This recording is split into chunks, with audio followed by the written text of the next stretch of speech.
ಪಿದ ಅಂತ ನಿಮ್ಗೇನಾದ್ರೂ ಗೊತ್ತಾ? ಶ್ರೀರಾಮನೆಂದರೆ ಎಲ್ಲರಿಗೂ ಅತಿಯಾದಂತ ಭಕ್ತಿ. ಆದ್ರೆ ರಾಮನು ಹೇಗೆ ಈ ಲೋಕವನ್ನೇ ಬಿಟ್ಟು ಹೊರಟು ಹೋದ ಅಂತ ಅಷ್ಟಾಗಿ ಯಾರಿಗೂ ಗೊತ್ತಿಲ್ಲ.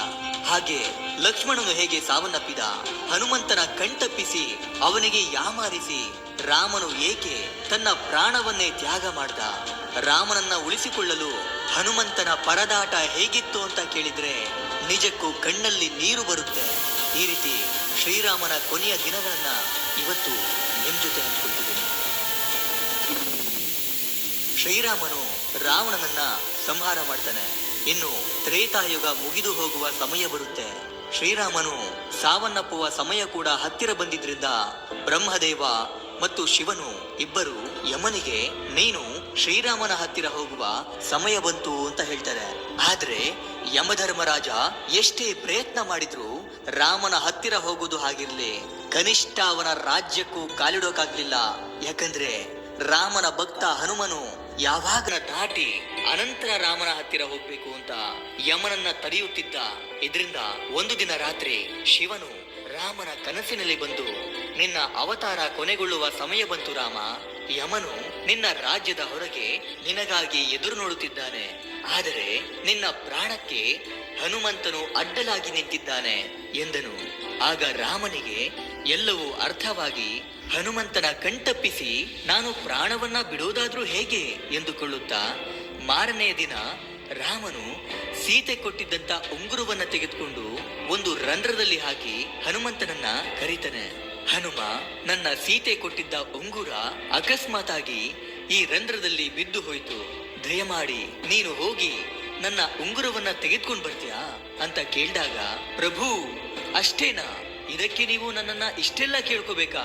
ನೀವು ಅಪ್ಪಣೆ ಕೊಟ್ಟರೆ ಸಾಕು, ನಾನು ಹೋಗಿ ತೆಗೆದುಕೊಂಡು ಬರ್ತೀನಿ, ಹಿಂಗ್ ಹೋಗಿ ಹಿಂಗ್ ಬಂದ್ಬಿಡ್ತೀನಿ ಪ್ರಭು ಎಂದು ಹೇಳಿ ಹನುಮಂತ ತನ್ನ ದೇಹವನ್ನ ಚಿಕ್ಕದಾಗಿ ಮಾಡಿಕೊಂಡು ಆ ರಂಧ್ರದೊಳಕ್ಕೆ ಹಾರ್ತಾನೆ. ಹಾಗೆ ಹೋಗ್ತಾ ಹೋಗ್ತಾ ಅದು ಪಾತಾಳ ಲೋಕಕ್ಕೆ ಕರೆದುಕೊಂಡು ಹೋಗುತ್ತೆ.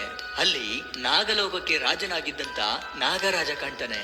ಅವನ ಹತ್ತಿರ ಹೋಗಿ ನಮಸ್ಕರಿಸಿ, ನಾಗರಾಜ, ನನ್ನ ರಾಮನ ಉಂಗುರ ಒಂದು ರಂಧ್ರದಲ್ಲಿ ಬಿದ್ದು ಅದು ಈ ಪಾತಾಳ ಲೋಕಕ್ಕೆ ಬಂತು, ಆ ಉಂಗುರ ಎಲ್ಲಿದೆ ಅಂತ ನಿಮ್ಗೇನಾದ್ರೂ ಗೊತ್ತಾ ಅಂತ ಕೇಳ್ತಾನೆ. ಓಹೋ, ಶ್ರೀರಾಮನ ಉಂಗುರವಾ?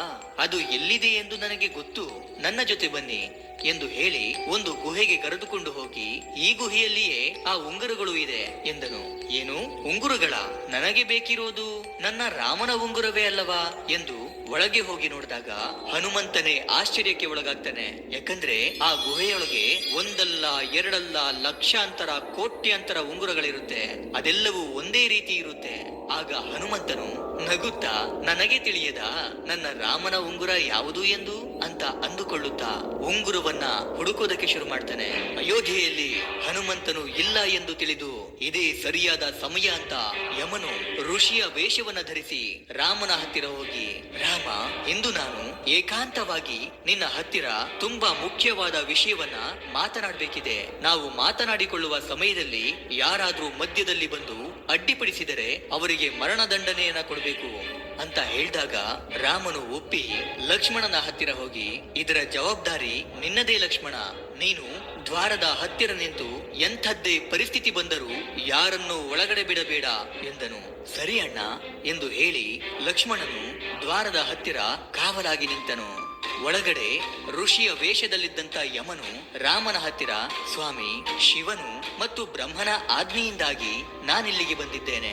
ನೀವು ರಾಮನ ಅವತಾರವೆತ್ತೋಕೆ ಕಾರಣವಾಗಿದ್ದ ಕಾರ್ಯ ಮುಗಿಯಿತು. ಇನ್ನು ನೀವು ಇಲ್ಲಿಂದ ಹೊರಡಬೇಕಿದೆ, ವಿಷ್ಣು ರೂಪಕ್ಕೆ ಬದಲಾಗಬೇಕಿದೆ ಎಂದನು. ಅದಕ್ಕೆ ರಾಮನು ಸರಿ ಯಮ ಎಂದು ಹೇಳುತ್ತಿರುವಾಗ ಅದೇ ಸಮಯಕ್ಕೆ ಮಹಾ ಕೋಪಿಷ್ಠನಾದಂತ ದೂರ್ವಾಸ ಮುನಿ ರಾಮನ ಹತ್ತಿರ ಮಾತನಾಡಲು ಅಲ್ಲಿಗೆ ಬರುತ್ತಿರುತ್ತಾನೆ. ಆಗ ಲಕ್ಷ್ಮಣನು, ಸ್ವಾಮಿ, ಈಗ ನಿಮ್ಮನ್ನ ಒಳಗಡೆ ಬಿಡಲು ಸಾಧ್ಯವಿಲ್ಲ ಎಂದು ದೂರ್ವಾಸ ಮುನಿಯನ್ನ ಅಲ್ಲಿಯೇ ತಡೆಯುತ್ತಾನೆ. ಆಗ ದೂರ್ವಾಸ ಮುನಿ ಬಲು ಕೋಪದಿಂದ, ಏನು, ನಾನು ಅಷ್ಟು ದೂರದಿಂದ ರಾಮನ ಹತ್ತಿರ ಮಾತನಾಡಲು ಬಂದರೆ ನನ್ನನ್ನೇ ಒಳಗಡೆ ಬಿಡದೆ ತಡೆಯುತ್ತಿರುವೆಯಾ? ಇದರಿಂದ ಶ್ರೀರಾಮನು ನನಗೆ ತುಂಬಾ ಅವಮಾನವನ್ನ ಮಾಡಿದಂತಾಗುತ್ತೆ. ಈಗ ನೀನು ನನ್ನನ್ನು ಒಳಗಡೆ ಬಿಡದೆ ಹೋದರೆ ನಾನು ರಾಮನನ್ನ ಶಾಪಗ್ರಸ್ತನನ್ನಾಗಿ ಮಾಡುತ್ತೇನೆ ಎಂದನು. ತನ್ನಣ್ಣನಿಗೆ ತೊಂದರೆಯಾಗುವುದನ್ನ ಲಕ್ಷ್ಮಣನು ಎಂದಿಗೂ ಒಪ್ಪೋದಿಲ್ಲ. ಹಾಗಂತ ಒಳಗಡೆ ಹೋದರೆ ಮರಣದಂಡನೆಯಾಗುತ್ತೆ. ಇದರಿಂದ ಲಕ್ಷ್ಮಣನಿಗೆ ನಾನೇನು ಮಾಡಬೇಕು ಅಂತ ತಿಳಿಯದೆ ಅಣ್ಣನನ್ನ ಪಾರು ಮಾಡೋಕೆ ತಾನೇ ಪ್ರಾಣ ತ್ಯಾಗವನ್ನ ಮಾಡೋಕೆ ಮುಂದಾಗಿ ಒಳಗಡೆ ಬಂದು ತಲೆಬಾಗಿ ದೂರ್ವಾಸ ಮುನಿ ಬಂದಿದ್ದಾರೆ ಎಂದನು. ಲಕ್ಷ್ಮಣನು ಒಳಗಡೆ ಬರ್ತಿರುವುದನ್ನ ಕಂಡಂತ ರಾಮನು, ಅಯ್ಯೋ ಲಕ್ಷ್ಮಣ, ಎಂಥ ಕೆಲಸವನ್ನ ಮಾಡಿಬಿಟ್ಟೆ, ನಿನಗೆ ತಿಳಿಯದಾ ಒಳಗಡೆ ಬಂದರೆ ಏನಾಗುತ್ತದೆ ಎಂದು? ಈಗ ನಾನು ನಿನಗೆ ಮರಣ ದಂಡನೆಯನ್ನ ಕೊಡಬೇಕು ಅಂತ ನೊಂದುಕೊಳ್ಳುತ್ತಲೇ ಹೇಳಿದನು. ಆಗ ರಾಮನಿಗೆ ಏನ್ ಮಾಡ್ಬೇಕು ಅಂತ ಗೊತ್ತಾಗದೆ ತನ್ನ ಗುರುವಾದ ವಸಿಷ್ಠ ಮುನಿಯನ್ನ ಕೇಳ್ತಾನೆ. ಆಗ ರಾಮ, ನೀನು ಲಕ್ಷ್ಮಣನನ್ನ ಸಾಯಿಸುವ ಅವಶ್ಯಕತೆ ಇಲ್ಲ. ಯಾವಾಗಲೂ ನಿನ್ನ ಪಕ್ಕದಲ್ಲೇ ಇರುವ ಲಕ್ಷ್ಮಣನು ನಿನ್ನಿಂದ ದೂರವಾದರೆ ಅದೇ ಅವನಿಗೆ ಮರಣಕ್ಕೆ ಸಮಾನ. ಆದ್ದರಿಂದ ಲಕ್ಷ್ಮಣನನ್ನ ರಾಜ್ಯದಿಂದ ಬಹಿಷ್ಕಾರ ಮಾಡು ಸಾಕು ಎಂದು ಸಲಹೆ ಕೊಟ್ಟನು. ಇದನ್ನ ಕೇಳಿದಂತ ಲಕ್ಷ್ಮಣನು, ನಿನ್ನಿಂದ ದೂರವಿರುವುದಕ್ಕಿಂತ ಸತ್ತು ಹೋಗೋದೇ ಮೇಲು ಅಲ್ಲವಾ ಅಣ್ಣ ಎನ್ನುತ್ತಾ ಸರಿಯೂ ನದಿಯಲ್ಲಿ ಜಲಸಮಾಧಿಯಾಗಿ ಹೋಗ್ತಾನೆ. ಅವನೊಂದಿಗೆ ಅವನ ಪತ್ನಿ ಕೂಡ ಜಲಸಮಾಧಿಯಾಗಿ ಹೋಗ್ತಾಳೆ. ಅವರಿಬ್ಬರು ಸತ್ತು ಹೋಗಿದ್ದನ್ನ ಕಂಡಂತ ರಾಮನು ನೋವಿನಿಂದ ಕುಗ್ಗಿ ಹೋಗಿ, ಲಕ್ಷ್ಮಣನೇ ಇಲ್ಲದೆ ಹೋದ ಮೇಲೆ ಇನ್ನು ನಾನೇಕೆ, ನಾನು ಕೂಡ ಜಲಸಮಾಧಿಯಾಗ್ಬೇಕು ಅಂತ ತೀರ್ಮಾನಿಸ್ತಾನೆ. ಅದೇ ಸಮಯದಲ್ಲಿ ಪಾತಾಳ ಲೋಕದಲ್ಲಿದ್ದಂತ ಹನುಮಂತನು ಯಾವ ಉಂಗುರವನ್ನು ನೋಡಿದ್ರು ನನ್ನ ರಾಮನ ಉಂಗುರದ ರೀತಿಯಲ್ಲೇ ಇದೆಯಲ್ಲ ಅಂತ ಹುಡುಕಿ ಹುಡುಕಿ ಸಾಕಾಗಿ, ಓ ನಾಗರಾಜ, ಯಾವ ಉಂಗುರವನ್ನ ನೋಡಿದ್ರು ನನ್ನ ರಾಮನ ಉಂಗುರದ ರೀತಿಯಲ್ಲೇ ಇದೆಯಲ್ಲ, ಅಷ್ಟಕ್ಕೂ ಇಷ್ಟೊಂದು ಉಂಗುರಗಳು ಇಲ್ಲಿಗೆ ಹೇಗ್ ಬಂದ್ವು ಅಂತ ಕೇಳ್ತಾನೆ. ಆಗ ನಾಗರಾಜನು, ಅಯ್ಯೋ ಹನುಮ, ಇದೆಲ್ಲವೂ ಶ್ರೀರಾಮನ ಉಂಗುರಗಳೇ. ಇಂದು ಶ್ರೀರಾಮನು ನಿನಗೆ ತಿಳಿಸದೆ ಪ್ರಾಣ ತ್ಯಾಗವನ್ನ ಮಾಡುತ್ತಿದ್ದಾನೆ. ನಿನಗೆ ಆ ವಿಷಯ ತಿಳಿದರೆ ನೀನದಕ್ಕೆ ಅಡ್ಡಿಪಡಿಸುವೆ ಎಂಬ ಕಾರಣಕ್ಕೆ ನಿನ್ನನ್ನು ಇಲ್ಲಿಗೆ ಬರುವ ಹಾಗೆ ಮಾಡಲಾಗಿದೆ ಎಂದು ಹೇಳುತ್ತಿದ್ದಂತೆ ಹನುಮಂತನು, ಅಯ್ಯೋ ನನ್ನ ರಾಮ ಇಂದು ನನ್ನನ್ನು ಬಿಟ್ಟು ಹೋಗ್ತಿದ್ದಾನಾ? ಇಲ್ಲ, ಅದನ್ನ ಹೇಗಾದ್ರೂ ತಡೆಯಲೇಬೇಕು ಅಂತ ಕೈಗೆ ಸಿಕ್ಕಂತ ಉಂಗುರವನ್ನ ಎತ್ಕೊಂಡು ವೇಗವಾಗಿ ಅಯೋಧ್ಯೆಗೆ ಓಡೋಡಿ ಬರ್ತಾನೆ. ಅಯೋಧ್ಯೆಯಲ್ಲಿ ಎಲ್ಲಿ ಹುಡುಕಿದ್ರು ರಾಮನು ಎಲ್ಲಿಯೂ ಕಾಣ್ಲಿಲ್ಲ. ಇಲ್ಲ, ಅದೇನೇ ಆದ್ರೂ ನನ್ನ ಪ್ರಭುವನ್ನ ಉಳಿಸಿಕೊಳ್ಳಲೇಬೇಕು ಅಂತ ಗಾಳಿಯಲ್ಲಿ ಎಗರುತ್ತಾ ಎಗರುತ್ತಾ ಹುಡುಕ್ತಿರ್ಬೇಕಾದ್ರೆ ಸರಿಯೂ ನದಿಯಲ್ಲಿ ಶ್ರೀರಾಮನು ಜಲಸಮಾಧಿಯಾಗ್ತಿರೋದು ಕಾಣಿಸ್ಕೊಳ್ಳುತ್ತೆ. ತಕ್ಷಣ ಅತಿ ವೇಗದಲ್ಲಿ ಕೆಳಗಡೆ ಬಂದು ಓಡುವಷ್ಟರಲ್ಲಿ ಶ್ರೀರಾಮನು ಹನುಮಂತನನ್ನ ನೋಡುತ್ತಾ ಜಲಸಮಾಧಿಯಾಗ್ತಾನೆ. ಇದೆಲ್ಲವನ್ನ ಕಂಡು ಹನುಮಾನ್ ನೋವಿನಿಂದ ರಾಮ ಪ್ರಭು ಅಂತ ಜೋರಾಗಿ ಹೇಳ್ತಾನೆ. ಅಯ್ಯೋ, ಇದೆಲ್ಲವೂ ನನ್ನ ತಪ್ಪೆ, ನನಗೆ ಬುದ್ಧಿ ಇಲ್ಲ. ಒಂದು ನಿಮಿಷದಲ್ಲಿ ಬರ್ತೀನಿ ಎಂದು ಹೇಳಿ ಹೋದವನು ಇಷ್ಟೊಂದು ಸಮಯ ವ್ಯರ್ಥ ಮಾಡಿಬಿಟ್ಟೆ. ನನ್ನಿಂದಲೇ ಇಂದು ನೀನು ನನ್ನಿಂದ ದೂರವಾಗ್ಬಿಟ್ಟಿಯಲ್ಲ ರಾಮ ಅಂತ ಕಣ್ಣೀರನ್ನ ಹಾಕಿರ್ಬೇಕಾದ್ರೆ ಹನುಮಂತನ ಆಕ್ರಂದನ ಮುಗಿಲು ಮುಟ್ಟುತ್ತೆ. ಆಗಾಗಲೇ ರಾಮನು ವಿಷ್ಣು ರೂಪವನ್ನ ಪಡ್ಕೊಂಡು ಹನುಮಂತನ ನೋವನ್ನ ಕಂಡು ಪ್ರತ್ಯಕ್ಷನಾಗಿ, ಹನುಮ, ಇದರಲ್ಲಿ ನಿನ್ನ ತಪ್ಪು ಯಾವುದೂ ಇಲ್ಲ. ನೀನು ಎಷ್ಟು ಪ್ರಯತ್ನಿಸಿದರೂ ನಡೆಯುವುದನ್ನ ತಡೆಯುವುದಕ್ಕೆ ಸಾಧ್ಯವಿಲ್ಲ ಅಂತ ಹೇಳ್ತಾನೆ. ಪ್ರಭು, ನಾನು ಕೂಡ ನಿಮ್ಮೊಂದಿಗಿರಲು ನಿಮ್ಮ ಜೊತೆಗೆ ಬರುತ್ತೇನೆ ಎಂದನು. ಆಗ, ಬೇಡ ಹನುಮ, ನಿನ್ನಂತ ಭಕ್ತನು ಈ ಭೂಮಿಯ ಮೇಲೆ ಇದ್ದು ಧರ್ಮದ ರಕ್ಷಣೆ ಮಾಡಬೇಕು. ನೀನು ಎಂದೆಂದಿಗೂ ಚಿರಂಜೀವಿಯಾಗಿರು ಎಂದನು.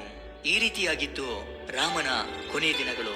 ಶ್ರೀರಾಮ ಮತ್ತು ಹನುಮಂತನ ಬಾಂಧವ್ಯವನ್ನ ಕಂಡು ನಿಮ್ಗೇನನ್ನಿಸ್ತು ಅಂತ ಕಮೆಂಟ್ ಮಾಡಿ ತಿಳಿಸಿ. ಇದಿಷ್ಟು ಇವತ್ತಿನ ವಿಡಿಯೋ. ಈ ವಿಡಿಯೋ ನಿಮ್ಗೆ ಇಷ್ಟ ಆಗಿರುತ್ತೆ ಅನ್ಕೊಂಡು ಮತ್ತೊಂದು ಹೊಸ ವಿಷಯದೊಂದಿಗೆ ಮತ್ತೆ ಬರ್ತೀನಿ. ಕೊನೆಗೆ ನನ್ನ ಈ ಶ್ರಮಕ್ಕೆ ನಿಮ್ಮಿಂದ ಬಯಸೋದು ಕೇವಲ ಒಂದು ಮೆಚ್ಚುಗೆನ ಮಾತ್ರ. Anyway, thank you.